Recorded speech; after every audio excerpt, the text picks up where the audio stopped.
The New York Islanders win Game 1 4-3 in overtime and take the 1-0 series lead. It's just so frustrating because you get embarrassed for 2 playoff runs in a row. It feels like this year, this time around, it's a different team, it's a different feeling. I really thought they were going to come in, set the tone, take Game 1, and take the 1-0 series lead. So here we are, Game 1, 12 o'clock start, afternoon game in Pittsburgh. The puck drops for Game 1, and the Penguins had something to prove. They were playing some of their best hockey in the playoffs I've ever seen, going back to 2018 maybe. And it started from the top, the Crosby line. Crosby, Rust, and Gensel absolutely dominated that entire first period. Relentless forechecking. They weren't letting the Islanders do nothing.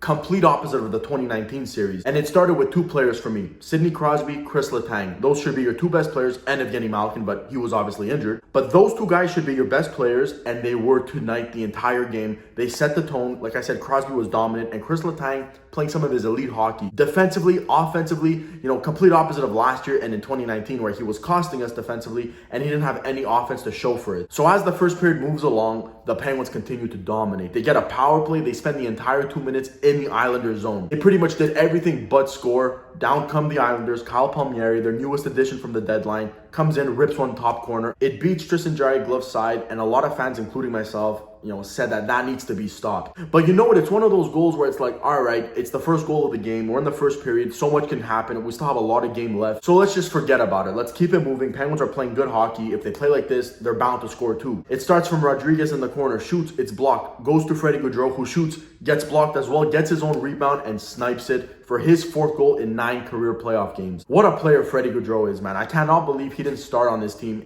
on opening night in Game 1 of the season. We had to witness that terrible 4th line for about 50% of the season before Gaudreau got the call-up, thanks to all those injuries. So thankfully, he's in the lineup now, and he ties the game up 1-1. And just like that, 1-1 after 20 minutes. I'd say that was a really solid first period for the Penguins. They outplayed the Islanders in majority of it. The only thing is I wish the Penguins could have been up in that game, but they could have easily went into the intermission down 1-0. So that Gaudreau goal was huge. I would have easily taken that 1-1 tie. Out come the Penguins for the second period. They continue their dominance.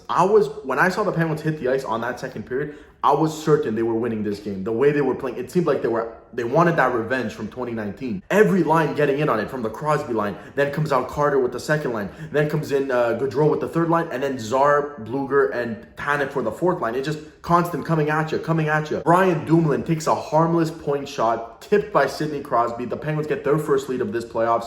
2-1 Penguins. So nice to see Sidney Crosby get on the board, but then they show the replay of the goal. Another tip from Crosby. He has so many goals where he tips it in until you see that replay, and he's tipping it in with one hand. What an incredible goal by Crosby. And the Penguins kept it coming a few minutes after. I'd say what kind of changed the momentum a little bit. Not the momentum, but really just changed the pace of the game, because the Penguins were really dominating, is when Jeff Carter takes a 4-minute penalty. I thought at least one goal was going to come here. The Penguins penalty killers and Tristan Jarry do a fantastic job. For the last 5 minutes or so in that second period, the Islanders kind of turned it up a little bit, got some good looks, but Tristan Jarry shut it down. It stayed 2-1 Penguins after 40 minutes. At this point, everything is looking good. The Penguins have outplayed the Islanders for, I'd say, about 30 minutes of the 40 minutes in the 2 periods. Tristan Jarry was playing incredible. Despite that weakish first goal, he made some incredible saves in that second period, which made up for that first goal. So now all you have to do is kill the final 20 minutes, maybe get an insurance marker to take Game 1. Unfortunately, that doesn't happen at all. Pajot comes in 3 minutes into the 3rd period and snipes one glove side, ties the game up 2-2. I just hate how Pajot was able to walk into the zone and take that shot. There were 3 Penguins in that defensive zone, and it's almost like they were watching him come in and they let Jarry make that save. Like, let him shoot, let Jarry make that save. And I guess you can have that confidence in your goalie, but why? Just stop him from shooting the puck. A little mistake there by the Penguins, but it was a good shot from Pajot. But Tristan Jarry should have stopped that. That needs to be stopped by your goalie in a playoff game. From that point on, the game kind of flipped a little bit. It looked more like the 2019 Penguins. The Penguins weren't putting on that pressure like they did in the first 2 periods. And obviously, the Penguins weren't going to dominate the entire game. I expected the Islanders to have that pushback in the 3rd period, which they did. They got some good looks. Tristan Jarry made some great saves, but with just 5 minutes left in the entire game, Brock Nelson just comes in, takes a harmless wrister, and beats Tristan Jarry clean glove side again. When I saw that goal go in, I thought it was over. I was frustrated, disappointed. I'm like, how do you let this one slip away from you? I was so fed up. I'm like, again, another loss, but Kasperi Kapanen comes in, 30 seconds later? I don't even know. absolutely snipes it, ties the game up, and all of a sudden, us Penguins fans have life again. Maybe there is going to be a different outcome this time, right? Maybe it is meant to be. The Penguins are going to finally come here and win this game. Enough losing in the playoffs. And I say that like we haven't had any success for such a long time. All we have is 2 bad playoff rounds over the last 2 years. I just find it hilarious how spoiled we are if you think about it as Penguins fans. We've witnessed so much success. But anyways, let's get back onto the game. All of a sudden, since the Kasperi-Kapanen game-tying goal, Penguins have life again. The fans have life, and the Penguins get some good looks at the end of that game. Penguins get a mini little 2-on-1. Zach Aston-Reese tries that little toe drag. He couldn't get a shot off. I thought it was over right there. And then at the very, very end, Sidney Crosby up close gets an open net, or not an open net, but an open opportunity, deflected wide. The Penguins really almost ended this game before overtime. I would have done anything to see a late game winner from the Penguins, obviously, but we don't get it. We head into overtime in just game 1 already. We got to deal with this stressful overtime in just game 1. So we start overtime. I really like how the Penguins played. They got some good looks, made a few turnovers, a few mistakes, but Tristan Jarry was there, made the saves that he needed to make, giving the Penguins a chance to get that win in overtime. At one point, the Crosby line gets some very good looks. I thought it was going to end in that shift, but nothing. As the overtime is about to end, with about 3 minutes left, Kyle Palmieri comes in and ends it for the Islanders, ends up scoring. And when I saw that go in, I was like, come on, man, not again. And that goal could have been stopped by Tristan Jarry. It's just so frustrating because he had such a good game. He was making some great saves, but goals that he should have were the ones that were beating him. I'll give him the overtime one because, he was down, the puck was wobbling, just a perfect shot goes top corner, right? But the other goals should have been stopped, especially that second and third goal. If he doesn't allow those second and third goals, which he shouldn't have, the Penguins hold on, maybe get the insurance marker and win this game in regulation and have a 1-0 series lead right now. And I know we want to overreact. It's just what fans do, they overreact. But you have to look at the positives, It's only game 1. They're only down 1-0. If the Penguins play this exact same game next game and the entire series, they should win this one. Sorokin robbed the Penguins of some goals. Meanwhile, Tristan Jarry didn't really do that.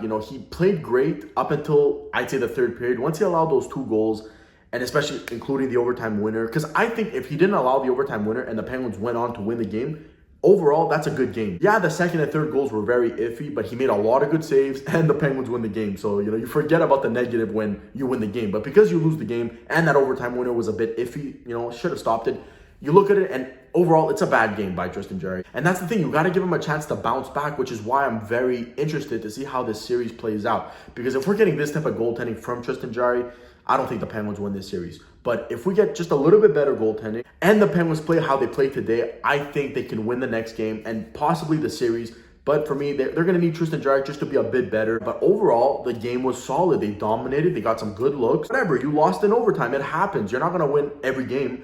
I think it just, all Penguins fans right now are scared. Not again. We're going to get swept. All the bad thoughts are happening now. But I will say this, I won't be acting like this after a game 2 loss if they do lose, because I think personally, if the Penguins lose game 2, they're not coming back. They're going back to New York. It's going to take a big hit mentally for them, because imagine now you go down 2-0 in a series again. They're just going to be like, oh boy, here we go again.